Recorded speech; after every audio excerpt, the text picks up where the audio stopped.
दरवर्षी होळी रंगपंचमीत आलं तर उन्हाचं जो प्रमाण असतं ते वाढत असतं. पण आज आपण बघतोय मार्च महिन्याची सुरुवात झालेली आहे आणि मार्च महिन्याच्या पहिल्याच आठवड्यात आज जवळजवळ धुळे शहरामध्ये 36-37 टेम्परेचरही झालेलं आहे. तर आज बघा मी देखील आज डोक्यावर रुमाल घेतला आहे, कारण की सकाळी 10-10:30 वाजेलाच इतकं ऊन वाढलेलं आहे. तर त्यामुळे उन्हाळ्यात आपण कपड्याचं देखील वाईट कपडे जास्तीत जास्त हे वापरले पाहिजे आणि आज डोक्यावर रुमाल घेतल्याशिवाय आपण बाहेर निघू शकत नाही. तर मी नागरिकांना देखील या ठिकाणी एक आवाहन करू इच्छितो की उन्हाळ्याची आपण काळजी घेतली पाहिजे आणि आपण घरातून निघताना जे आपले काही कामं असतील ते आपण कामं मारण्याच्या पहिलेच आपण ते कामं करून आपल्या ज्या ठिकाणी आपण सुरक्षित राहू शकतो अशा ठिकाणी आपण गेलं पाहिजे, जेणेकरून आपल्याला उन्हापासून होणारा त्रास आहे आपल्यापासून आपला बचाव होऊ शकतो.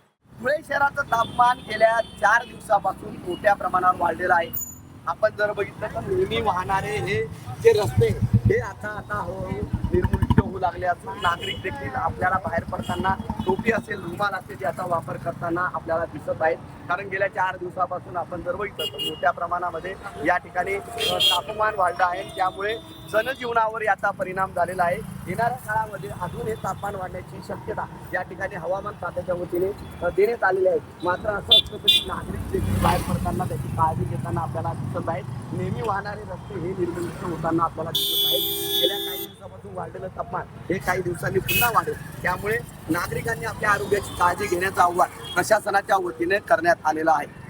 मनीष माथोळे, TV9 मराठी, धुळे.